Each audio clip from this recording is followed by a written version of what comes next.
নবীজির এক কন্যা আল্লাহ নবীর কাছে সংবাদ পাঠাইলেন, আব্বা ইন্না ইবনাল্লি কবিজ, আব্বা আমার ছেলেটা মারা যাবে অবস্থা, আপনি একটু আমার সন্তানটাকে দেখতে আসেন।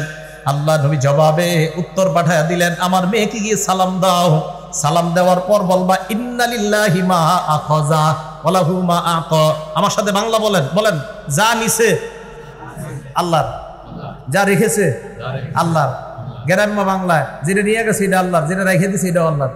সহিহ বুখারী হাদিস নাম্বার 1284। তো নবীজি সাল্লাল্লাহু আলাইহি সাল্লাম বললেন, দুনিয়া থেকে যদি কিছু উঠায় নেয় এটাও আল্লাহর, দুনিয়া থেকে যদি কিছু রেখে দেয় আমাদের জন্য এটাও আল্লাহর। কারো 4টা ছেলে আছে, 2জন মারা গেছে, 2জন আছে, 2জনকে নিয়ে গেছে, এই 2জন কার? 2জন বেঁচে আছে, এই 2জন কার?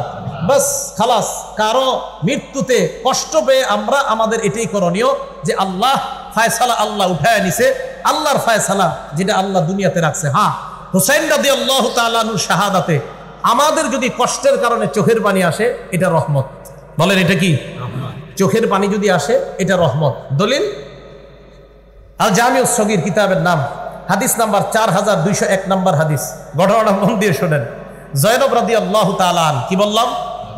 জয়নব রাদিয়াল্লাহু তাআলা আন, এই জয়নব রাদিয়াল্লাহু তাআলা আনহা উনি মারা গেছে। ফাবাকাতিন নিসা, নারীরা কান্নাকাটি শুরু করছে জয়নব রাদিয়াল্লাহু তাআলা আনহা মারা যাওয়ার পর। ফাজালা উমর ইয়াদরিবুহুন্না বিসাউতিহি, হযরত ওমর চাবুক ধরছে সবগুলোর মাথায়। এই চুপ, কোনো কান্নাকাটি নাই, এবার চাবুক ধরছে, হ্যাঁ থামো, কান্নাকাটি করো কোনো। নবীজি বললেন মাহলান ইয়া উমর, উমর থামো না, একটু নরম হও। তো হযরত ওমর নরম হইলেন।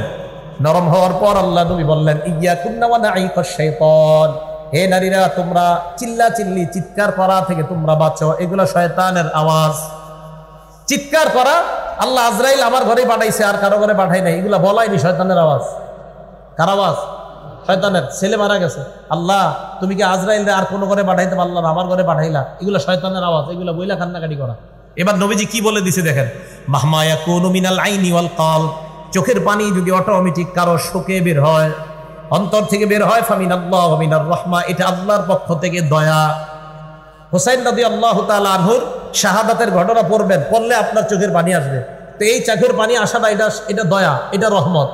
এবার আল্লাহ নবী বলেন ওয়া মা ইয়াকুনু মিনাল লিসান, চোখের পানি যদি জিহ্বা থেকে হয়, চোখের পানি আবার জিহ্বা থেকে কিভাবে হয়? মানে উল্টাপাল্টা কথা কয়। জিহ্বা থেকে হয় মানে উল্টাপাল্টা কথা কয়। খোদা আমারে নিয়ে নাও, আমার আব্বারে নিয়ে নিছো, আমি এই দুনিয়াতে আর থাকতে চাই না, কালকে সকালে উঠতে আব্বারে দেখবো না, আমারে নিয়ে নাও। এটা মিনাল লিসান, জবান থেকে। ওয়াল ইয়াদ, হাত থেকে। এবার আমি বলবো না জবানার হাত আমাদের দেশে কবে ব্যবহার হবে। জবানার হাত, জবানার হাত, জবানার হাত, জবান হাত, জবান হাত। আমা ইয়াকুনু মিনাল লিসান ওয়াল ইয়াদ, যেটা জবান থেকে হবে আর হাত থেকে হবে, ফামিনাশ শায়তান, এটা শয়তানের পক্ষ থেকে। নবীজি বলছে তাহলে মুখ থেকে উল্টাপাল্টা শব্দ বের হওয়া, হাত দিয়ে নিজের আঘাত করা, বলেন এটা কার কাজ? শয়তানের কাজ। আর অটোমেটিক চোখ দিয়ে যদি পানি বের হয়, এটা কার পক্ষ থেকে রহমত? আল্লাহর পক্ষ থেকে রহমত। তাহলে আল্লাহর পক্ষ থেকে রহমত, এটা ঠিক আছে। শয়তানের পক্ষ থেকে যদি হয়, এটা অন্যায়, এটা জায়েজ নাই, এটা হারাম। তো এই হারাম কর্মকাণ্ড থেকে যেন আমরা বেঁচে থাকতে পারি, আল্লাহ তৌফিক দান করেন। সাহাবায়ে কেরামের মর্যাদার ব্যাপারে এতটুকুই যথেষ্ট যে সাহাবাদের প্রতি আল্লাহ পাক রব্বুল আলামিন সন্তুষ্ট, এই কথাটা বলাই যথেষ্ট। সূরা ফাতহের 18 নম্বর আয়াতে কারিমা পড়লাম। এই আয়াতে আল্লাহ বলেন, লাকাদ রাদিয়াল্লাহু আনিল মুমিনিনা ইয ইউবাইউনাকা তাহতাশ শাজারা, হুদাইবিয়া সন্ধির সময় ওই গাছের নিচে যারা আপনার হাতে হাত রেখে বায়াত হয়েছে, আমি আল্লাহ তাদের প্রতি সন্তুষ্ট হয়ে গেলাম। অবশ্যই আল্লাহ ওই সকল সাহাবাদের প্রতি সন্তুষ্ট যারা আপনার হাতে হাত রেখে বায়াত হয়েছে ওই গাছের নিচে। ফাআলিমা মা ফি কুলুবিহিম, তাদের অন্তরে যা আছে আমি আল্লাহ জানি। ওয়া আনজালাস সাকিনাতা আলাইহিম, আল্লাহ পাক রব্বুল আলামিন তাদের উপরে সাকিনা, প্রশান্তি অবতীর্ণ করেছেন এই সাহাবাদের উপর। ওয়া আসাবাহুম ফাতহান করিবা, আল্লাহ তাদেরকে নিকটবর্তী বিজয় দিয়ে আল্লাহ তাদেরকে পুরস্কৃত করলেন, সাহাবাদেরকে পুরস্কৃত করলেন। তাহলে আমি আপনাদের থেকে জানতে চাই, সাহাবাদের মর্যাদার জন্য এটাই যথেষ্ট, সাহাবাদের উপর কে সন্তুষ্ট? আল্লাহ। এ হলো 1 নাম্বার কথা। 2 নাম্বার, সাহাবাদের প্রশংসা আল্লাহ নিজে করছে। সূরা ফাতহের 29 নাম্বার আয়াত আল্লাহ বলেন, মুহাম্মাদুর রাসূলুল্লাহ, মুহাম্মদ সাল্লাল্লাহু আলাইহি সাল্লাম আল্লাহর রাসূল। ওয়াল্লাযীনা মাআহু আশিদ্দাউ আলাল কুফফার, মুহাম্মদ সাল্লাল্লাহু আলাইহি সাল্লামের সাথে যে সাহাবারা আছেন ওনারা কাফেরদের বিরুদ্ধে খুব কঠোর। রুহামাউ বাইনাহুম, সাহাবারা পরস্পরের প্রতি খুব সদয়, একজন আরেকজনের প্রতি খুব আন্তরিক। তারাহুম রুকআন সুজ্জাদা, আল্লাহ বলে নবী আপনি আপনার সাহাবাদেরকে দেখবেন তারা রুকুকারী সেজদাকারী, তো তাদের রুকু সেজদার প্রশংসা করে আল্লাহ কোরআনে আয়াত নাযিল করেন। ইয়াবতাগুনা ফাদলাম মিনাল্লাহি ওয়া রিদওয়ানা, তারা আল্লাহর অনুগ্রহ চায়, তারা আল্লাহর সন্তুষ্টি চায়। সীমাহুম ফি উজুহিহিম মিন আথারিস সুজুদ, আল্লাহ বলেন সেজদার কারণে তাদের মাঝে এই সেজদার চিহ্ন নিদর্শন পরিলক্ষিত হয়, দেখা যায়। জালিকা মাসালুহুম ফিত তাওরাত, আল্লাহ বলেন তাদের এই দৃষ্টান্তটা তাওরাত কিতাবের মধ্যে আছে। সাহাবারা যে আল্লাহর সন্তুষ্টি চায়, সাহাবারা আল্লাহর খুশি চায়, অনুগ্রহ চায়, সাহাবারা রুকুকারী সেজদাকারী, সাহাবাদের প্রশংসার কথা শুধু কোরআনে না তাওরাত কিতাবেও আছে। আর তাওরাতে যে এই প্রশংসার কথা আছে, তাদের দৃষ্টান্ত যে তাওরাত কিতাবের মধ্যে আছে, এই কথা আবার আল্লাহ কোরআনে জানায় দিয়েছে। সাহাবাদের দৃষ্টান্ত তাওরাতে আছে, আর এই কথাটা যে তাওরাতে আছে এটা আবার আল্লাহ কোরআনের মাধ্যমে আমাদেরকে জানায় দিয়েছে। তাহলে নবীর সাহাবারা 1 নাম্বার আল্লাহ ওনাদের প্রতি সন্তুষ্ট, 2 নাম্বার তাদের প্রশংসা আল্লাহ নিজে করছে, 3 নাম্বার সাহাবায়ে কেরাম আল্লাহর নির্বাচিত বান্দা। সুবহানাল্লাহ। সূরা নামল আয়াত নাম্বার 59 নাম্বার আয়াত আল্লাহ পাক রব্বুল আলামিন বলেন, কুলিল হামদুলিল্লাহ ওয়া সালামুন আলা ইবাদিহিল্লাযীনা ইসতাফা, নবী আপনি বলেন সমস্ত প্রশংসা আল্লাহর।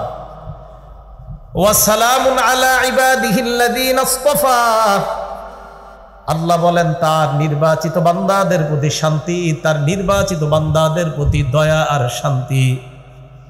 সুফিয়ান সাউরি রহমতুল্লাহি আলাইহি বলেন এই নির্বাচিত বান্দা দ্বারা হুম আসহাবু মুহাম্মাদিন সাল্লাল্লাহু আলাইহি ওয়াসাল্লাম, আল্লাহ নবীর সাহাবারা উদ্দেশ্য, এর মানে নির্বাচিত বান্দা মানে আল্লাহ নবীর সাহাবা।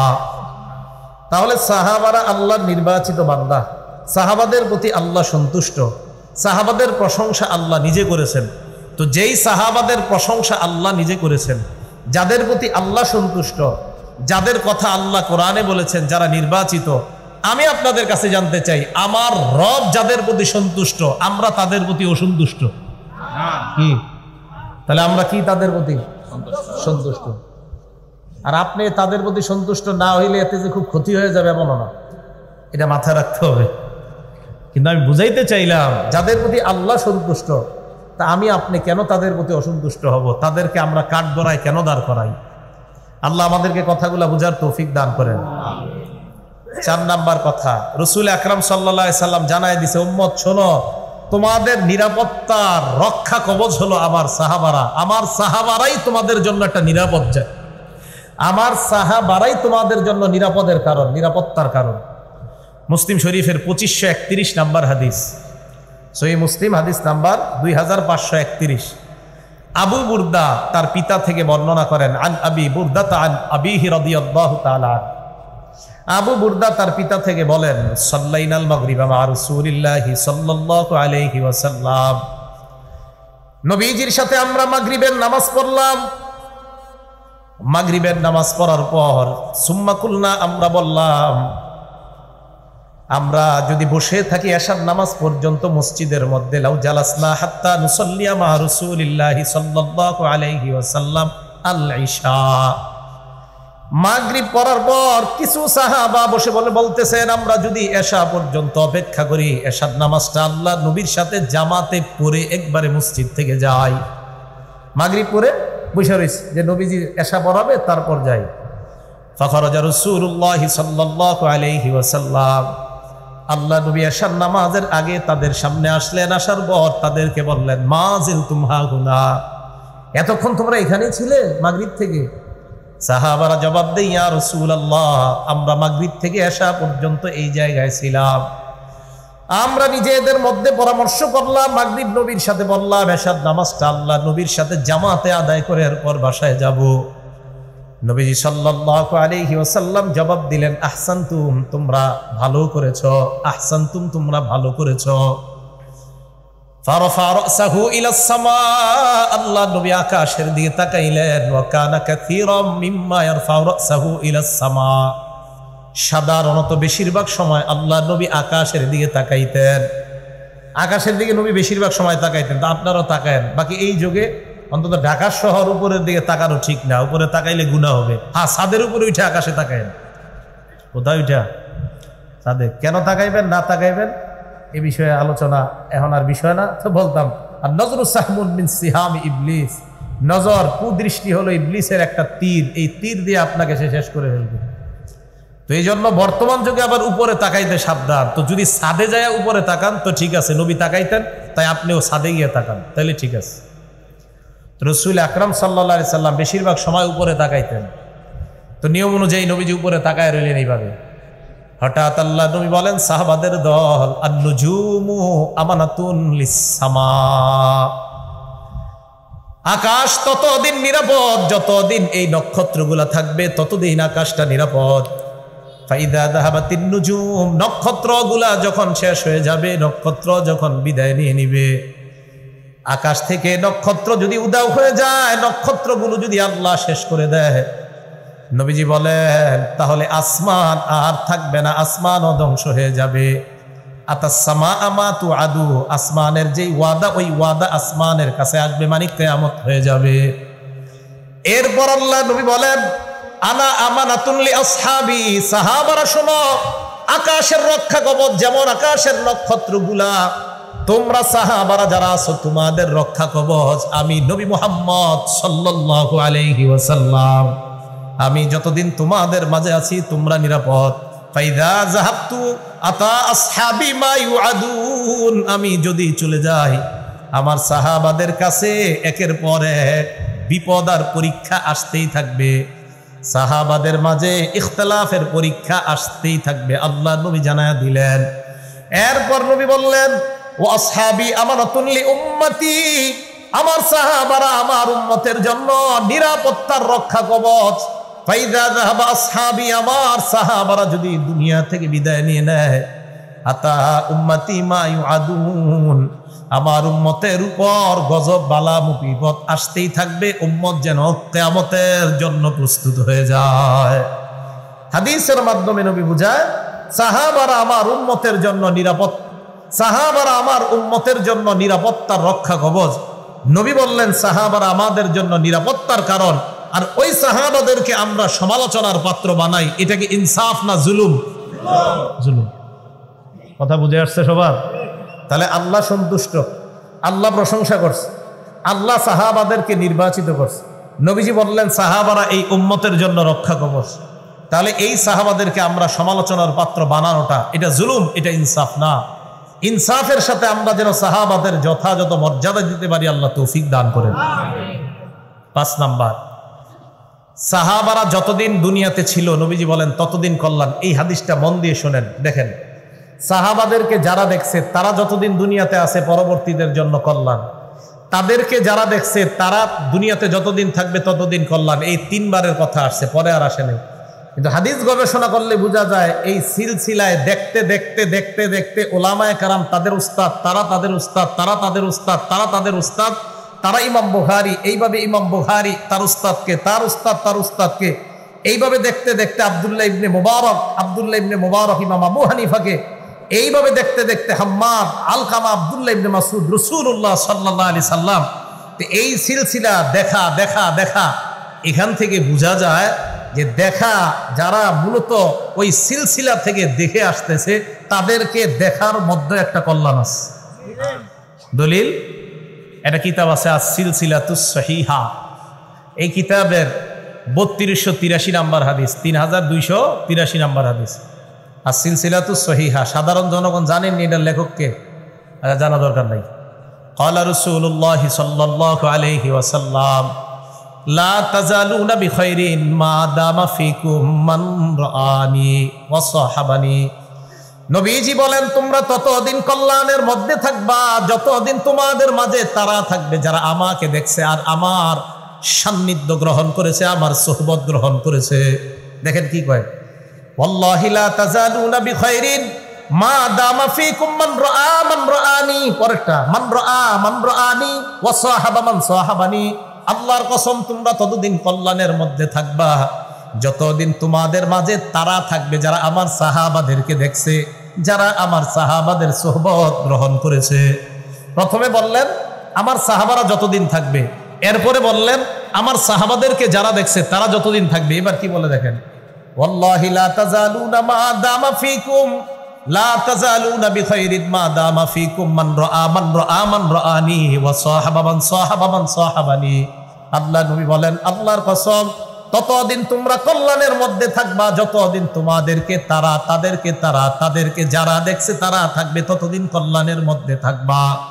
তাহলে রাসূল আকরাম সাল্লাল্লাহু আলাইহি সাল্লাম দেখা দেখা আর দেখা, দেখেন দেখা দেখা দেখা, সোহবত সোহবত সোহবত বললেন। প্রথমে বললেন যারা আমাকে দেখছে, এরপরে বললেন আমার সাহাবাদেরকে যারা দেখছে, এরপরে বললেন আমার সাহাবারা যাদেরকে দেখছে, যারা আমার সাহাবাদেরকে দেখছে তাদেরকে যারা দেখছে। তাহলে এই দেখাটা দেখেন, যারা নবীকে দেখছে, যারা সাহাবাদেরকে দেখছে, এলো সাহাবা, যারা সাহাবাদের ছাত্রদেরকে দেখছে, যারা সাহাবাদের ছাত্রদেরকে দেখছে। তো এই দেখা দেখির থেকে আর সোহবত থেকে নবীজি বুঝাইতে চায়, সোহবত সান্নিধ্য কারো গ্রহণ করা, এইভাবে দেখে দেখে সিলসিলা বর্তমানে এই যে আল্লাহ ওয়ালা যারা ইসলাহের কাজ করে, এই সোহবত সেই ধারাবাহিকতা থেকে। তো সোহবতের যে একটা উপকারিতা আছে, একটা কল্যাণ আছে, এটা হাদিস দ্বারা প্রমাণিত।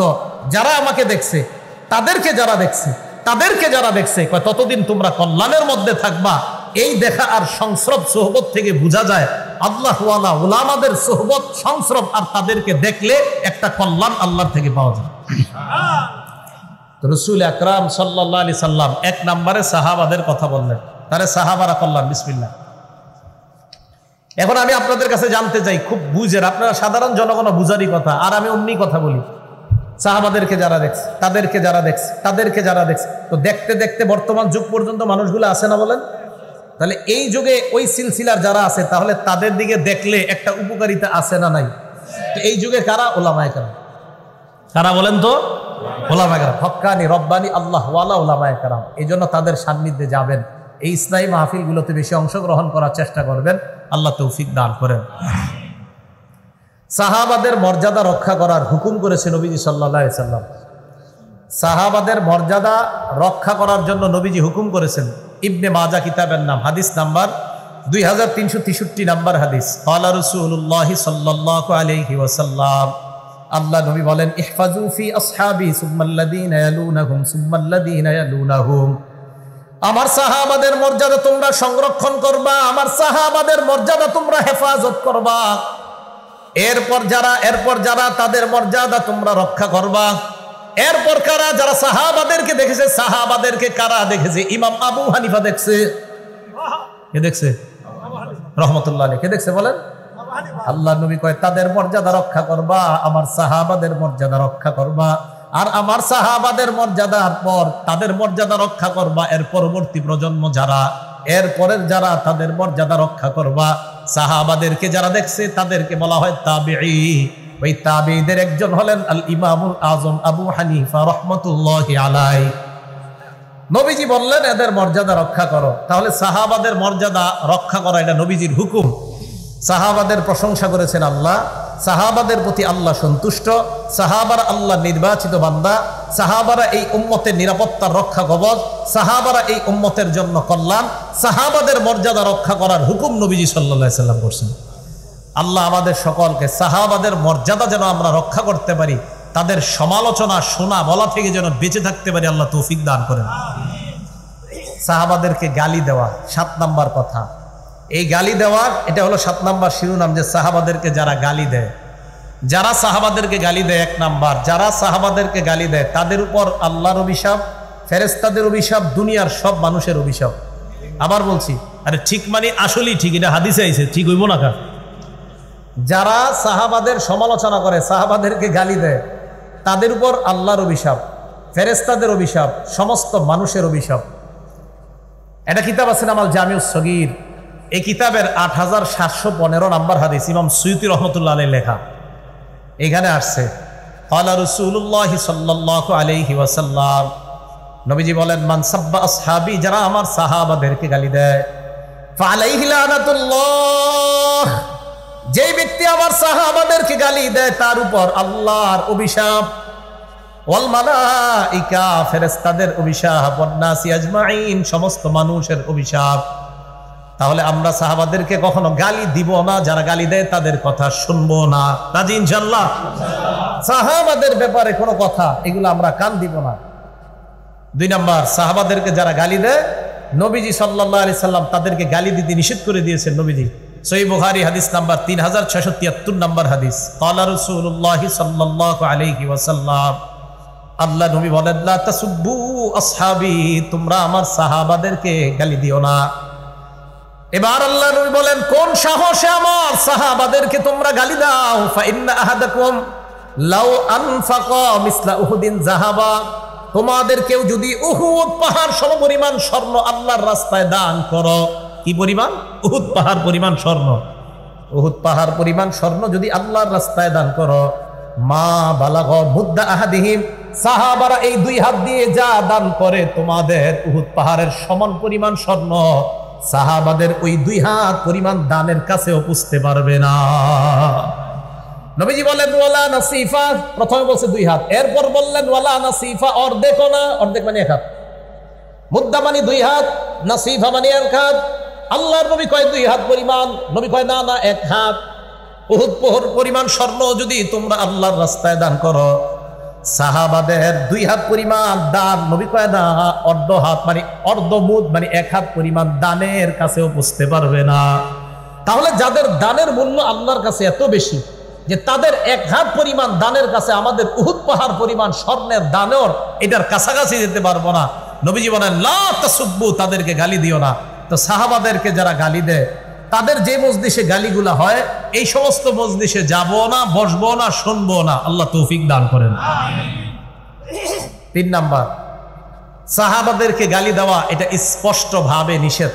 হাদিসের মধ্যে আরেকটা নিষেধাজ্ঞা দেখেন, কেন বলে এইখান থেকে দেখেন এই মজলিসের কি প্রয়োজন। এই যে খানকায় হযরত মাওলানা হাফিজুল্লাহ রহমতুল্লাহ আলাইহি এই খানকার উদ্যোগে ইসলামী মাহফিলের প্রয়োজনীয়তাটা এই হাদিস থেকে সাহাবাদের ব্যাপারেও জানেন, আর মজলিসের প্রয়োজনীয়তা জানেন। আমি এই হাদিস পড়ে অবাক হয়েছি, দেখেন কি কয়, লা তাসুব্বু আসহাবা মুহাম্মাদিন সাল্লাল্লাহু আলাইহি ওয়াসাল্লাম, শারহুত তাহাউবিয়া একটা কিতাব, এই কিতাবের 693 নম্বর হাদিস, হাদিসের মান হাসান।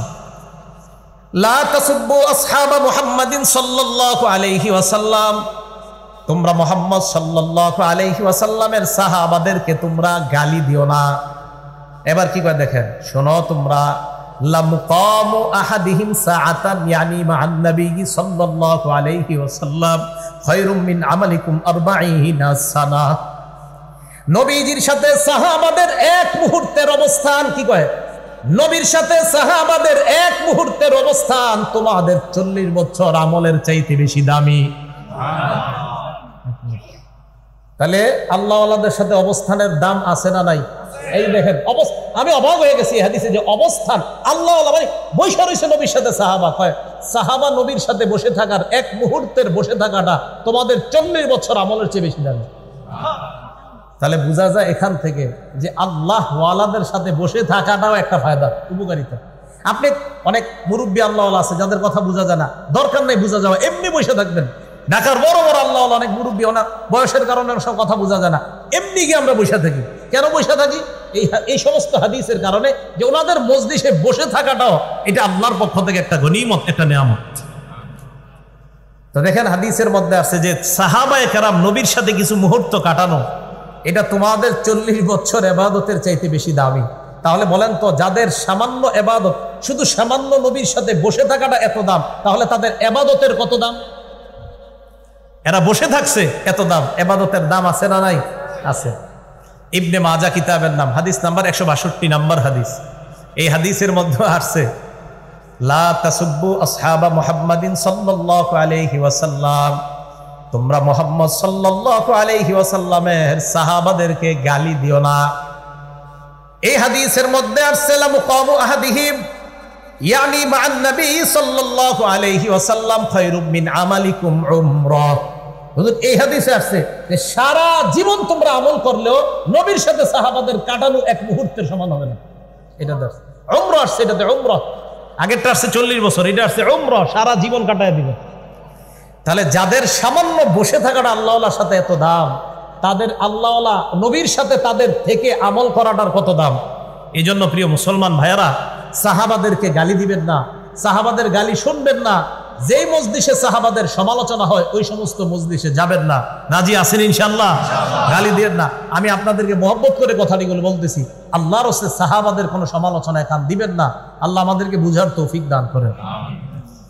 এই কথাগুলো কেন বলছি জানেন? আমার মূল উদ্দেশ্য কিন্তু এই ওয়াজ করা না, মূল উদ্দেশ্য একজন সাহাবারে নিয়ে কথা বলা। তিনি হলেন ইমাম মুআবিয়া রাদিয়াল্লাহু তাআলা। কে? ইমাম মুআবিয়া। ইমাম মুআবিয়া রাদিয়াল্লাহু তাআলা আনহুকে কেন্দ্র করে ওনার ছেলের নাম হলো ইয়াজিদ। নূহ আলাইহিস সালাতু ওয়াস সালামের এক সন্তান কাফের ছিল। এখন এই কাফের ছেলের কারণে নূহ নবীরে দোষারোপ করবেন?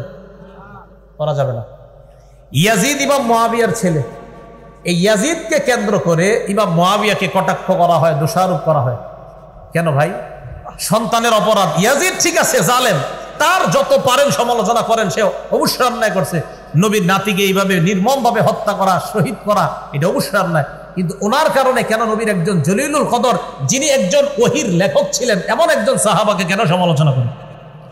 মনে রাখবেন, ইমাম মুআবিয়া সমালোচিত হয়ে যাওয়া মানে লেখা, এই ইমাম মুআবিয়া যে ওহীর লেখক ছিলেন, এই লেখা প্রশ্নবিদ্ধ করা।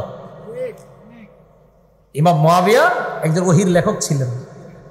তিরমিজি শরীফের 3842 নম্বর হাদিস, ক্বালা রাসূলুল্লাহি সাল্লাল্লাহু আলাইহি ওয়াসাল্লাম, আল্লাহ নবী ইমাম মুআবিয়াকে সামনে এনে আল্লাহর কাছে বললেন, আল্লাহুম্মা জাআলহু হাদিয়া ওয়া মাহদিয়া ওয়াহদি বি। আল্লাহর কাছে বললেন, আল্লাহ ইজআলহু হাদিয়া, আল্লাহ আপনি তাকে পথ প্রদর্শক বানান, অন্য মুসলমানদেরকে যেন হেদায়েতের পথ দেখায় এমন একজন মুআবিয়াকে আপনি বানান। এরপর বললেন মাহদিয়া, মুআবিয়াকে আপনি হেদায়েত প্রাপ্ত বানান। এরপর বললেন ওয়াহদি বিহি, এই মুআবিয়ার মাধ্যমে অন্যান্য মানুষকে আপনি হেদায়েত দান করে দেন। নবীজি বললেন, আল্লাহ মুআবিয়াকে আপনি পথ প্রদর্শক বানান, আল্লাহ তাকে আপনি হেদায়েত প্রাপ্ত বানান। প্রথমে বললেন তাকে আপনি হেদায়েতকারী, মুর্শিদ, পথ প্রদর্শক বানান, আল্লাহ তাকেও আপনি হেদায়েত প্রাপ্ত বানান। এরপর তার মাধ্যমে আল্লাহ আপনি মানুষের হেদায়েত দান করেন। এই দোয়াটা নবীজি করছেন। তো যার হেদায়েতের দোয়া স্বয়ং নবীজি সাল্লাল্লাহু আলাইহি সাল্লাম যাকে হাদি বললেন, যাকে মাহদি বললেন, যাকে হেদায়েত প্রাপ্ত বললেন, আমি আপনি কেন তাকে সমালোচিত করব? বলেন, ইয়াজিদকে অবশ্যই তার ব্যাপারে আলোচনা করবেন, কোনো সমস্যা নাই, কিন্তু তাকে কেন্দ্র করে আল্লাহ রাসূলের একজন সাহাবাকে সমালোচনা, এটা আমরা শুনবো না, এটাতে কানও দিব না, এই ব্যাপারে জানার আগ্রহও পেশ করব না যে হুজুর মুআবিয়া কি এটা ঠিক করছে, এই প্রশ্নও তুলবেন না। ইয়াজিদকে নিয়ে প্রশ্ন তুলবেন, ইমাম মুআবিয়াকে নিয়ে প্রশ্ন তোলা যাবে না। বুঝছেন সবাই ইনশাআল্লাহ? আল্লাহ আমাদের সকলকে এই কথাগুলা যেন বুঝে শুনে আমরা সবসময় মাথায় রেখে সাহাবার সমালোচনা থেকে বেঁচে থাকতে পারি, আল্লাহ তৌফিক দান করেন। একটা কিতাব আছে, এই কিতাবের নাম আল জামিউস সগীর, এটা আগেও বলছি কিতাবটার নাম, ইমাম সুয়ুতির লেখা, 7209 নম্বর হাদিস। এটার মধ্যে আসছে আবু সুফিয়ান রাদিয়াল্লাহু তাআলা, যিনি মুআবিয়া রাদিয়াল্লাহু তাআলা আনহুর বাবা, এই বর্ণনাটা সহিহ ইবনে হিব্বানের 7209 নম্বর হাদিস আছে। নবীজির কাছে আবু সুফিয়ান রাদিয়াল্লাহু তাআলা আনহু গিয়ে বললেন, হুজুর আমার একটা আবদার আছে আপনার কাছে। তো কি আবদার? আমার ছেলে মুআবিয়া তাজআলুহু কাতিবান বাইনা ইয়াদাইক, আমার ছেলেটাকে আপনি ওহীর লেখক বানান। সুবহানাল্লাহ। আপনি যাদেরকে দিয়ে লেখান ওহী, তাদের মধ্যে এই মুআবিয়াকে আপনি হুজুর একজন লেখক বানান। নবীজি বললেন, নাম, ঠিক আছে, আপনার কথা গ্রহণ করলাম। আবু সুফিয়ান রাদিয়াল্লাহু তাআলা আনহু কিন্তু নবীজির শ্বশুর ছিলেন। কি ছিলেন বলেন তো? শ্বশুর। আলেম ছাড়া অন্য কেউ বলতে পারবেন যে আবু সুফিয়ানের কন্যার নাম কি, যিনি নবীর বিবি ছিলেন? ওলামা ছাড়া অন্য কেউ আছেন পারেন বলতে?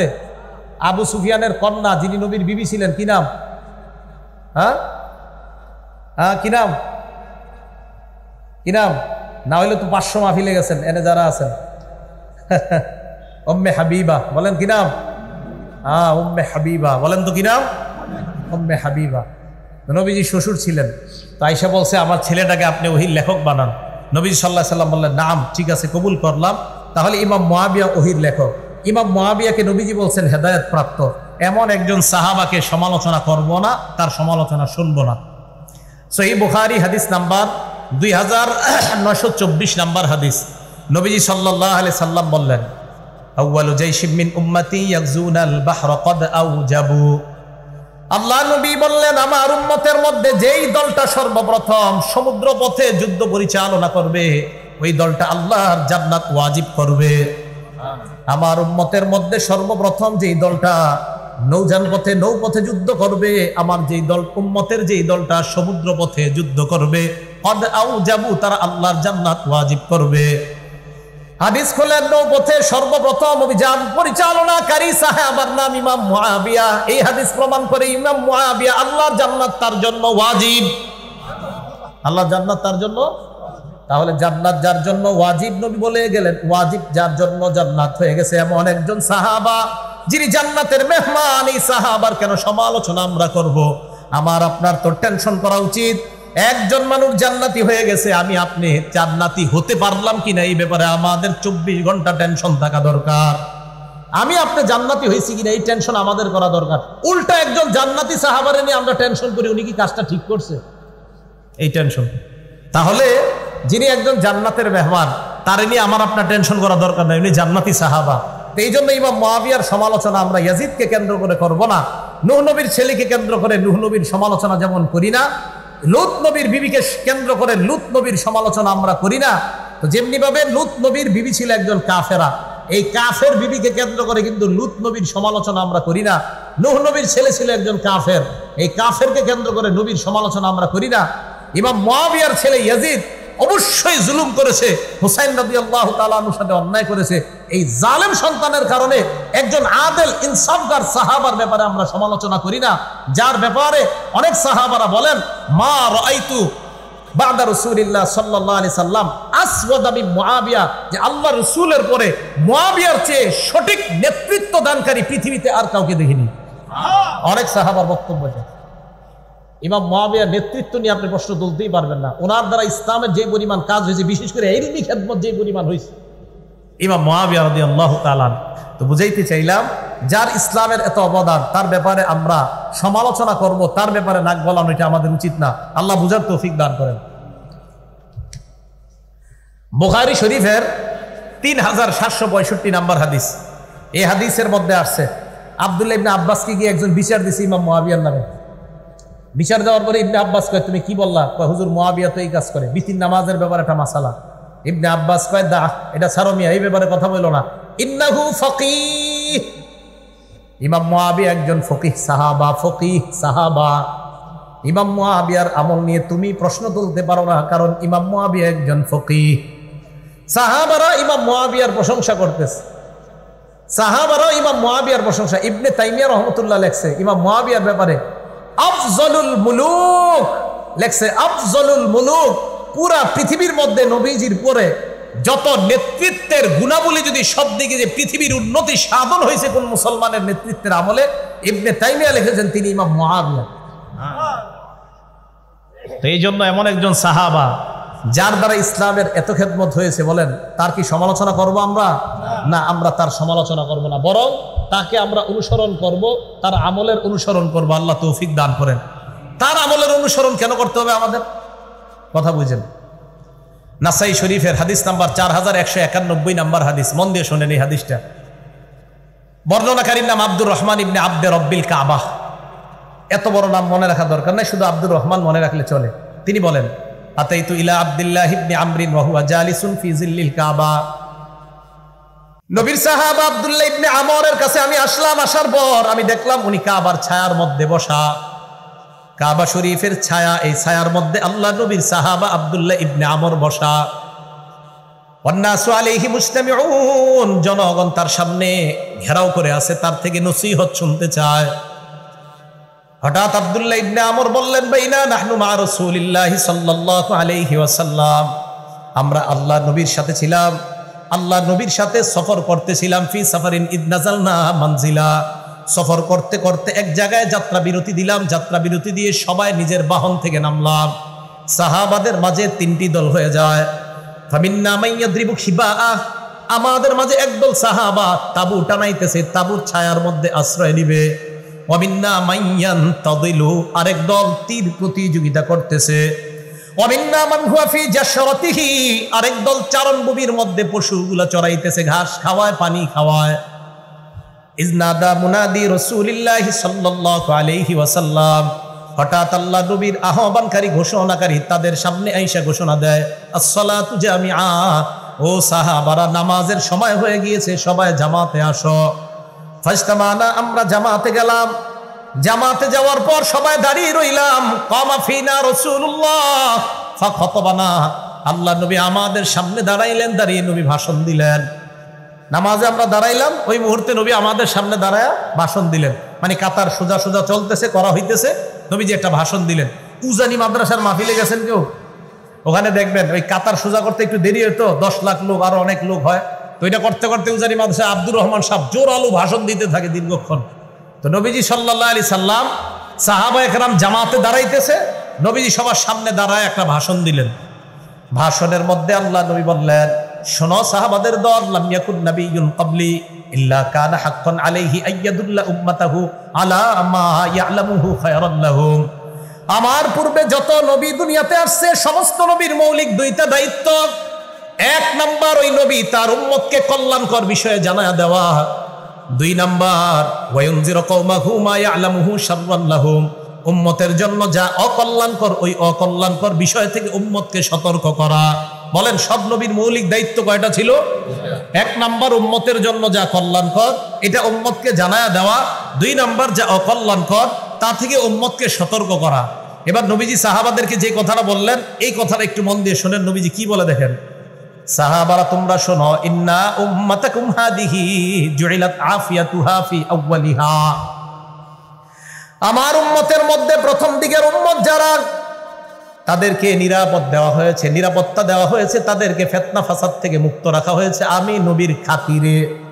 তোমরা ফিতনা ফাসাদ থেকে মুক্ত।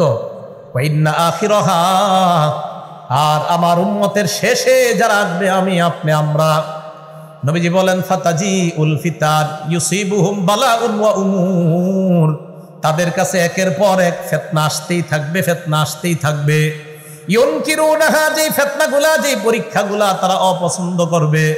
আল্লাহ নবী বলেন ফাতাজি উল ফিতান, ফিতনা আসবে।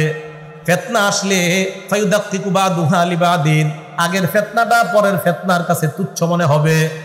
মুসলমান ভালো করে মনে রাখবেন, করোনা ভাইরাসের মধ্যে মনে করেছিলাম এত বড় গজব মনে হয় দুনিয়াতে আর আসে নাই। আল্লাহ নবী বুঝায়, যেই গজবে আছো, পরের গজবটা যখন দেখবা মনে হবে আগের গজবটা পরের গজবের কাছে কিছুই না। ফায়ুদাক্কিকু বাদুহা লিবাদিন, পরের গজবের কাছে আগের গজব কিছুই মনে হবে না। নবী বলেন ফাতাজিউল ফিতনা, ফিতনা আসবে। ফায়াকুলুল মুমিনু হিয়া মুহলিকাতি, ফিতনা আসলে ইমানদার বলবে আমাকে এই ফিতনা ধ্বংস করবে। ফাতান কাশিফ, ফিতনা উঠিয়ে যাবে। সুম্মা তাজিউল ফিতনা, আবার ফিতনা আসবে, ইমানদার মনে করবে আমি ধ্বংস। নবীজি বলেন ফাতান কাশিফু, আবার ফিতনা উঠে যাবে। আল্লাহ নবী কয় শোনো, গজবের মধ্যে তোমাদের মরণ হয়েও যেতে পারে। মরণ যদি তোমাদের হয়ে যায়, আল্লাহ নবী বলেন ফালতুদরিকহু মাউতাতুহু, তোমার মরণটা যেন এমন অবস্থায় হয় ওয়া হুয়া মুমিনুন বিল্লাহি ওয়াল ইয়াউমিল আখির। আল্লাহ নবী বলেন ওই গজবের সময় যখন তুমি মরবা, তোমার মরণটা যেন এমন অবস্থায় হয় যে তুমি আল্লাহ মানো আর আখিরাত মানো। নবী কয় যদি তুমি দুইটা জিনিস চাও, কি? মান আহাব্বা ইয়ুজাহজাহা আনিন নার ওয়া ইউদখালাল জান্নাহ, যদি তুমি জাহান্নাম থেকে মুক্তি চাও আর জান্নাতে যাইতে চাও, এই গজবের জামানার মধ্যেও যদি তুমি জান্নাতে যেতে চাও, নবীজি বলেন তোমার মরণটা যেন ঈমানের সাথে হয়, আখিরাতকে বিশ্বাসের সাথে হয়। এমন অবস্থায় যদি তুমি মরো, ইনশাআল্লাহ তুমি জান্নাতে প্রবেশ করবে। তো নবীজি আমাদেরকে সতর্ক বাণী দিয়ে গেলেন, সতর্ক বার্তা দিয়ে গেলেন। এখন এই একটা হলো কি কল্যাণ, বলেন একটা কি কল্যাণ, আরেকটা অকল্যাণ। এই কল্যাণ অকল্যাণ নবীজি সাহাবাদেরকে শিখিয়ে গেছে। সাহাবারা পরবর্তীদেরকে এইভাবে বলতে বলতে আমাদেরকে সাহাবায়ে কেরাম এইভাবে শিখিয়ে গেছে। এখন আমি যেই কথাটা পয়েন্টটা আপনাদের সামনে বলতে চাই সেটা হলো এই, সাহাবায়ে কেরামদেরকে তো নবীজি বলে দিয়েছেন 2 জিনিস। এখন সাহাবাদের রিঅ্যাকশনটা কি দেখেন। নাসাই শরীফ হাদিস নাম্বার 4149 নাম্বার হাদিস, হাদিসের বর্ণনাকারী উবাদা ইবনে সামিত রাদিয়াল্লাহু তাআলা তিনি বলেন, بايعنا النبي صلى الله عليه وسلم على السمع والطاعة في اليسر والعسر والمنشط والمكره وأن لا ننازع الأمر أهلا وأن نقوم بالحق حيث كنا لا نخاف في الله لومة لائم ওবাদা ইবনে সামিত বলেন নবীজির হাতে আমরা বায়াত হলাম, এই মর্মে বায়াত হলাম আলাস সামঈ, নবীর থেকে যা শুনবো, ওয়াত তাআতি আমরা তা মানবো। এবার বাংলা স্লোগানটা দিতে হবে, যা শুনবো আবার যা শুনবো। তাহলে সাহাবারা নবীর সাথে বলছে হুজুর আমরা বায়াত হলাম, যা শুনবো তা মানবো। শিখাইতে শিখাইতে আমাদের পর্যন্ত আসছে। এখন আমি আপনাদের জানতে চাই, আমরা নবীর থেকে যা শুনবো তা মানবো, আমরা ওয়াদা হয়েছি, ওয়াদাবদ্ধ হয়েছি। কিভাবে? ফিল ইউসরি, সহজ অবস্থায় নবীর কথা মানবো, ওয়াল উসরি, কঠিন অবস্থায় নবীর কথা মানবো, ওয়াল মানশাতি, সুখেও নবীর কথা মানবো, ওয়াল মুকরাহি, দুঃখেও নবীর কথা মানবো। তাহলে আমরা আমার অনুকূলে হলেও নবীর কথা মানবো, আমার প্রতিকূলে হলেও আমি নবীর কথা মানবো, সুখের সময় আমি নবীর কথা মানবো, দুঃখের সময় আমি নবীর কথা মানবো। এই মর্মে আমরা ওয়াদাবদ্ধ হয়েছি। এখন আমি আপনাদের সামনে যে বিষয়টা বলতে চাই, হুসাইন রাদিয়াল্লাহু তাআলা আনহু যে শহীদ হলেন, এই শাহাদাতটা আমাদের জন্য কি সুখের না দুঃখের? অবশ্যই দুঃখের। কষ্ট দিছে আমাদেরকে, এইভাবে শহীদ করা ঠিক হয় নাই। এখন দুঃখের সময় কি করণীয়, এই জাতীয় কোনো করণীয় নবীজি আমাদেরকে বলছেন কিনা বলেন? বলছে। আমরা কষ্ট পাইছি ইমাম হুসাইনের শাহাদাতে, তো এখন তার শাহাদাতে যে আমরা কষ্ট পাইলাম, এখন কষ্টের সময় কি করণীয় আমাদের দেখতে হবে, কোরআন হাদিসে কোনো করণীয় আছে কিনা। যদি থাকে তো এটাই করা, আর যদি বলেন না নাই তাহলে তো কিছু করা যাবে না। এখন বিপদের সময় কি করা কোরআনে বলছে, ইন্না লিল্লাহি ওয়া ইন্না ইলাইহি রাজিউন পড়া। কি পড়া? রাজিউন পড়া।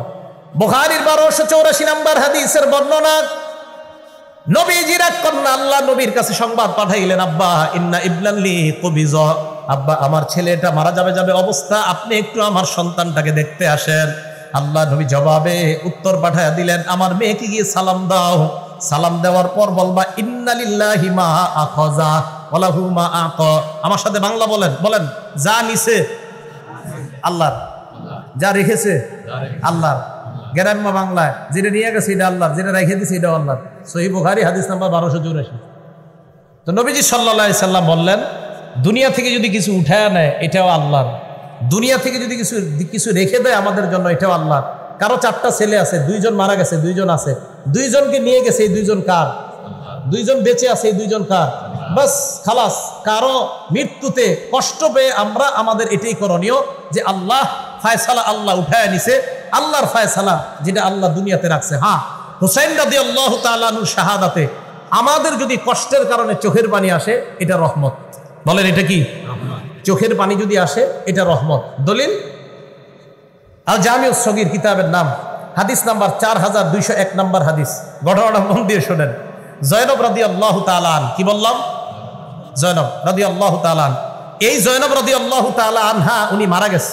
ফাবাকাতিন নিসা, নারীরা কান্নাকাটি শুরু করছে জয়নব রাদিয়াল্লাহু তাআলা আনহা মারা যাওয়ার পর।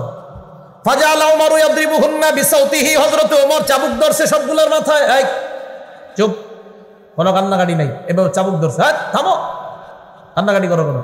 নবীজি বললেন মাহলান ইয়া উমর, উমর থামো না, একটু নরম হও। তো হযরত ওমর নরম হইলেন।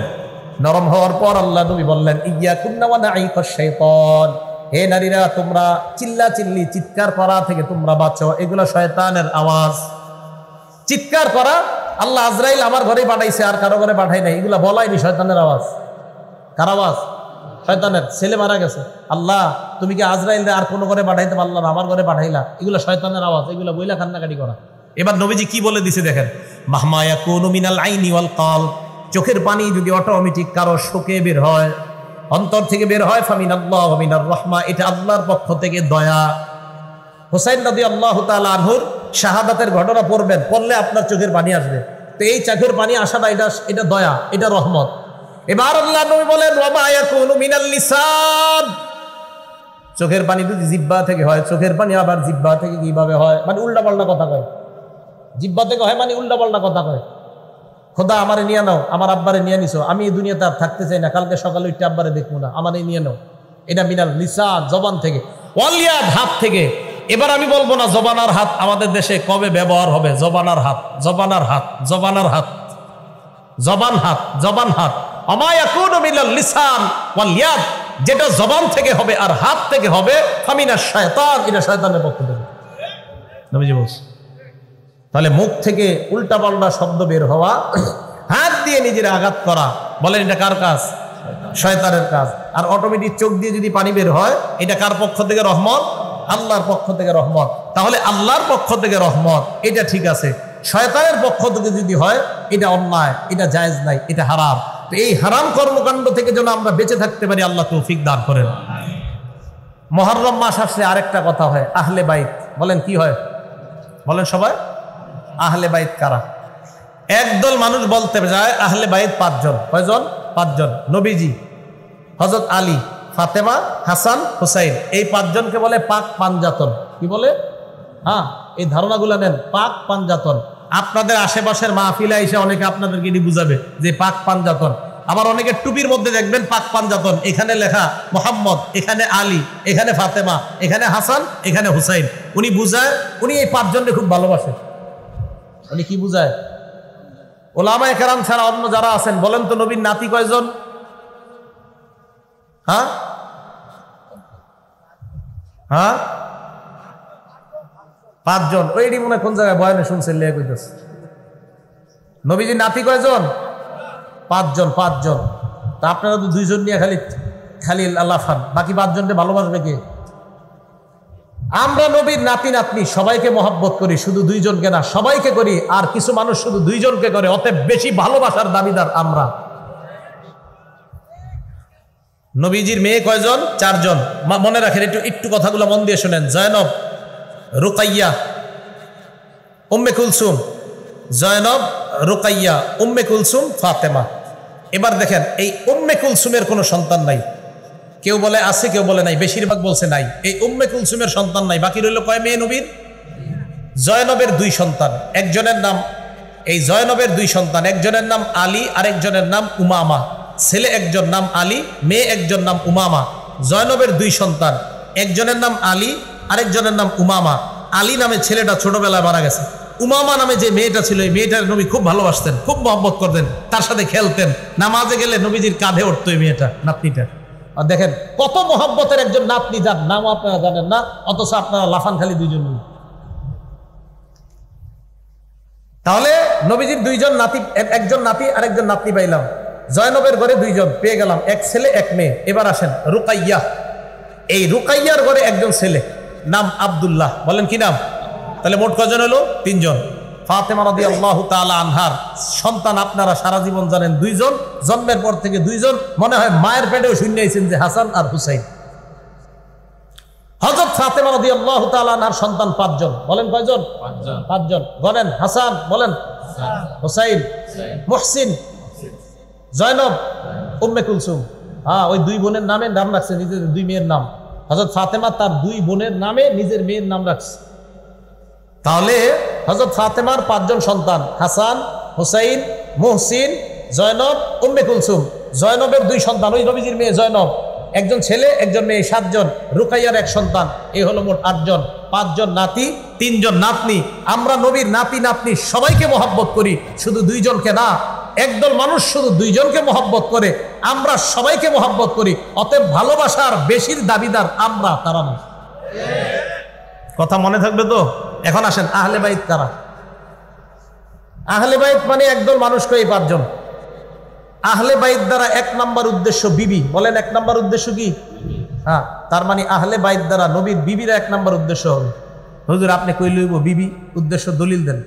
দলিল মানে কোরআনের দলিল। কোন জায়গার দলিল? হ্যাঁ, কোরআনের। সূরা হুদ আয়াত নাম্বার 69 নম্বর আয়াত থেকে 73 নম্বর আয়াত। সূরা হুদ আয়াত নাম্বার 69 নম্বর আয়াত থেকে 73 নম্বর আয়াত। আল্লাহ কি বলে দেখেন, ওয়ালাকাদ জাআত রুসুলুনা ইব্রাহিমা বিল বুশরা ক্বালু সালামা। ইব্রাহিম নবীর কাছে আমার ফেরেশতারা আসলেন সুসংবাদ নিয়ে, এসে বললেন সালামা, সালাম। ক্বালা সালাম, ইব্রাহিম নবী জবাব দিলেন সালাম। এবার ইব্রাহিম নবী ফামা লাবিসা আন জাআ বিআজলিন হানিজ, দেরি না করে একটা বাছুর জবাই করে, ওই বাছুর, একটা বাছুর ভুনা করে, তাড়াতাড়ি ভুনা বাছুর তাদের সামনে নিয়ে আসছে মেহমান। ইব্রাহিম নবী ভাবলেন আমার বাসায় মেহমান আসছে, মেহমানদেরকে খাবার দেই। বুনা বাছুর নিয়ে আসার পর সামনে দিলেন। ফালাম্মা রাআ আইদিয়াহুম লা তাসিলু ইলাইহি নাকিরাহুম, মেহমানদের দিকে তাকায় দেখে মেহমানদের হাত খাবারের দিকে যায় না। ফেরেশতারা কি খায়নি? তো ইব্রাহিম নবী তো জানেন এরা যে ফেরেশতা। ইব্রাহিম নবী যখন দেখলেন তাদের হাত খাবারের দিকে প্রসারিত হয় না, নাকিরাহুম, ব্যাপারটা ওনার কাছে অস্বাভাবিক মনে হয়, উনি সন্দিহান হয়ে পড়েন। ওয়া আওজাসা মিনহুম খিফা, মনে মনে উনি ভয় পায়। ফেরেশতারা ব্যাপারটা বুঝতে পারলেন, ইব্রাহিম নবীর দিকে তাকিয়ে বললেন, ক্বালু লা তাখাফ, ভয় পাবেন না, ভয়ের কোনো কারণ নাই। ইন্না উরসিলনা ইলা কওমি লূত, আমরা মানুষ না, আমরা লূত নবীর জাতির কাছে প্রেরিত একদল ফেরেশতা, আল্লাহ আমাদেরকে পাঠাইছেন। পাশে দাঁড়িয়ে আছে ইব্রাহিম নবীর বিবি সারা, ওয়া ইমরাতুহু কাইমাতুন ফাদাহিকাত, সারা পাশ থেকে দাঁড়ায় হাসি দেয়, উনি হাসতেছে। সারার হাসি দেওয়া দেখা আল্লাহ বললেন, ফাবাশশারনাহা বিইসহাক, আমি ওই বয়োবৃদ্ধা সারাকে তার একজন সন্তান হবে ইসহাক নামে, এই সন্তানের সুসংবাদ দিয়ে দিলাম। এই হাইছো না, তোমার সন্তান হবে। শুধু সন্তান না, ওয়া মিন ওয়ারাই ইসহাক ওয়া ইয়াকুব, এই ইসহাক যে সন্তানটা হবে, এই সন্তানের আবার সন্তান হবে, তার নাম হবে ইয়াকুব, আর ইয়াকুবের বিশাল বংশধর হবে। সুবহানাল্লাহ। এখন সারা এই কথা শুনে কয়, আলি তো আমি সন্তান প্রসব করবো, ও আনা আজুজ, আমি বয়োবৃদ্ধা, ও হাদা বালি শাইখা, আর আমার স্বামীও বৃদ্ধ, আমি কিভাবে সন্তান প্রসব করবো? ইন্না হাদা লা শাইউন আজীব, এটা তো আশ্চর্য বিষয়। ফেরেশতারা বললেন, আতাজাবিনা মিন আমরিল্লাহ, এই তুমি আল্লাহর বিষয়ে আশ্চর্য হও? আল্লাহর বিষয়ে আবার আশ্চর্য হও নাকি? এরপরে কি কয় দেখেন, রহমাতুল্লাহ ওয়া বারাকাতুহু আলাইকুম আহলাল বাইত। সুবহানাল্লাহ। কি বলছে? আহলাল, আহা বলেন কি বলছে? রহমাতুল্লাহি। ফেরেশতারা কার সাথে কথা বলতেছে? বলেন ইব্রাহিম নবীর বিবি। কার সাথে? ফেরেশতারা কার সাথে কথা বলতেছে? ইব্রাহিম নবীর বিবিকে বললেন, রহমাতুল্লাহি ওয়া বারাকাতুহু আলাইকুম আহলাল বাইত, হে আহলে বাইত, তোমাদের উপর আল্লাহর দয়া, আল্লাহর বরকত তোমাদের উপর। আহলে বাইত বলে প্রথমে এক নম্বরে স্ত্রী উদ্দেশ্য আমি বলছিলাম, দলিলও পেয়ে গেলাম। ইব্রাহিম নবীর বিবিকে ফেরেশতারা বললেন আহলে বাইত, তাহলে আহলে বাইত দ্বারা এক নাম্বার বিবি উদ্দেশ্য। আচ্ছা, বাতা ইয়াবিতু, বাইতুন শব্দটা আসছে বাতা ইয়াবিতু থেকে, ওলামারা আছেন বাতা ইয়াবিতু মানে রাত্রি যাপন করা। একজন পুরুষ সাধারণত কার সাথে রাত্রি যাপন করে? স্ত্রী। এই তো বাতা ইয়াবিতু থেকে বাইত, তাই আহলে বাইত মানে ঘরওয়ালি, ঘরওয়ালি মানে বিবি। এগুলো এক নাম্বার দলিল। দলিল নাম্বার 2, সূরা আহজাব আয়াত নাম্বার 32-33 নাম্বার আয়াত। আল্লাহ বলেন, ইয়া নিসা আন-নাবিয়্যি লাস্তুন্না কাআহাদিম মিনান নিসা, হে নবীর বিবিগণ, আপনারা অন্যান্য নবীর অন্যান্য মহিলাদের মতো না। ইনিত্তাকাইতুন্না, আমরা যদি আল্লাহকে ভয় পান, ফালা তাখদানা বিল কওল, নম্র ভাষায় কথা বলবেন না, কোমল ভাষায় কথা বলবেন না, মোহনীয় ভঙ্গিমায় কারো সাথে কথা বলবেন না। নবীর বিবিদেরকে আল্লাহ বলে, ফায়াতমা আল্লাযী ফী কলবিহি মারাদ, যাদের অন্তরে বেদি আছে তারা অন্তরের মধ্যে কুমন্ত্রণা করে বসতে পারে, খারাপ কল্পনা করতে পারে। আচ্ছা, নবীর বিবিরা কোমল ভাষায় কথা বললে একজন পুরুষের মনে খারাপ ধারণা জন্ম হতে পারে নবীর বিবিদের ক্ষেত্রে, তো বর্তমান জামানার নারীদের ক্ষেত্রে কি হবে? এই কথা বলার পর আল্লাহ বললেন, দেখেন কি বলে, অকরনা ফি বুয়ুতিকুন্না, তোমরা ঘরে থাকো, ওয়ালা তাবাররাজনা তাবাররুজাল জাহিলিয়াতিল উলা, জাহিলি যুগের নারীদের মতো তোমরা বাহিরে বের হবা না। হ্যাঁ, শুনতেছেন তো? দেখেন কি কয়, বলেন তো আল্লাহ এই কথাগুলো কাদেরকে বলতেছে? নবীর। ওলামাদের ছাড়া অন্যদের জোরটা বেশি হতে হবে। কাদেরকে? নবীর স্ত্রী, আবার নবীর স্ত্রী। এবার দেখেন কি কয়, ওয়া আকিমনাস সালাহ, তোমরা নামাজ কায়েম করো, ওয়া আতিনাজ যাকাত, তোমরা যাকাত দাও, ওয়া আতি'নাল্লাহ ওয়া রাসূলা, তোমরা আল্লাহ আল্লাহ রাসূলের আনুগত্য করো। তোমরা কারা? স্ত্রীগণ। হ্যাঁ, তোমরা কারা? ইন্নামা ইউরিদুল্লাহু লিইউযহিবা আনকুমুর রিজসা আহলাল বাইত, হে আহলে বাইত, নবীর বিবিগণ, তোমাদের থেকে আল্লাহ নাপাকি দূর করতে চায়। তাহলে আহলে বাইত দ্বারা এক নাম্বার উদ্দেশ্য বিবি। তাহলে আহলে বাইত মানে 5 জন না, আমরা বলি আহলে বাইত মানে নবীর বিবিগণ, আহলে বাইত মানে হাসান হুসাইন ফাতেমা, আহলে বাইত মানে নবীর পরিবারের সবাই। আমরা আহলে বাইত সবাইকে ভালোবাসি, মহব্বত করি, শুধু 5 জনকে না, বরং আমরা নবীর সমস্ত পরিবারকে মহব্বত করি। কি বলেন? আমরা শুধু 5 জনকে না, আমরা সবাইকে ভালোবাসি। এরপরে আমগরে বলে আমগো ভিতরে নবীর প্রেম নাই। আপনি মাত্র 5 জনকে মহব্বত করলেন, আর আমি বললাম পুরো পরিবারের সকলকে, তা আপনি আমারে বললেন যে আপনার মধ্যে নবীর প্রেম নাই। এটা ইনসাফের কথা না, এটা জুলুমের কথা। এই কথাগুলা যারা এই পাঁচজনকে আহলে বাইত মনে করে তাদেরকে বুঝাবেন।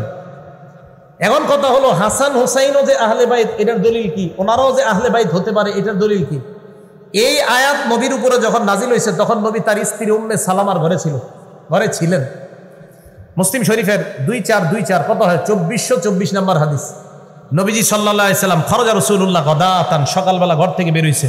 ওয়া আলাইহি মিরতুন মুরাহহালুন মিন শারিন আসওয়াদ, কালো পশম দ্বারা অঙ্কিত করা একটা চাদর নবীর গায়ে ছিল। তো এই চাদর গায়ে দিয়ে নবী বের হইছে কখন? যে অবস্থায় নবী ঘরে ছিলেন ওই অবস্থায় নবীর উপরে আয়াত নাজিল হয়েছে যে আপনার বিবিদের থেকে আল্লাহ, মানে আহলে বাইতদের থেকে আল্লাহ অপবিত্রতা দূর করতে চায়। নবী ঘর থেকে বের হয়ে দেখছে হযরত হাসান আসছে। আসার পর নবীজি আদখালা, হাসান রে চাদরের ভিতরে ঢুকাইছে, বুঝছেন? এরপরে হুসাইন আসছে, হুসাইনকেও ঢুকাইছে। সুম্মা জা আলী ফাআদখালা, হযরত আলী আসছে, আলীকেও ঢুকাইছে। সুম্মা জাআত ফাতেমা, ফাতেমা আসছে রাদিয়াল্লাহু তাআলা আনহুম। এই ফাতেমা আসার পর আদখালাহা, তাকেও চাদরের ভিতরে ঢুকায়া কয়, এই শোনো, আহলে বাইত শুধু বিবিরা না, আমার এই সন্তানরাও আহলে বাইত। তাহলে দেখছেন এই চাদরের ভিতরে কেন্দ্র করে কয় এটাই পাক পাঞ্জাতর না গো, বাকিগুলা আল্লাহ যে উদ্দেশ্যে আয়াত নাজিল করছে এটাই তো বললেন না। তাহলে আয়াত নাজিল করছে আহলে বাইত কেন্দ্র করে, প্রথম উদ্দেশ্য বিবিগণ।